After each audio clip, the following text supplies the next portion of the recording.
How to change the quality of the downloaded content on the Max application. The Max application, like all other applications, offers downloading of its content. Like all other content, it is possible to change the quality of this content. Let's see how. Okay, first of all, we will open the Max application. When the application opens, we need to find our profile icon in the upper right corner and tap on it. This will open all the settings that can be made on the application. Here we will find the App Settings section and tap on it. In the New list, we will find Download Settings and tap on it. Here we will see how much of our space is occupied. Below that, we can limit the application to download content only via Wi-Fi network. Also, if we look at the option below, we can choose the quality of the downloaded content.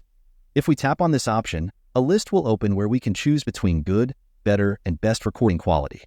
Choose one that suits you.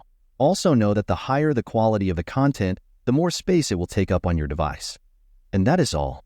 If you found this tutorial helpful, don't forget to give it a thumbs up, subscribe for more similar tips, and hit that notification bell so you never miss an update from us. Thanks for watching, and I'll see you in the next one.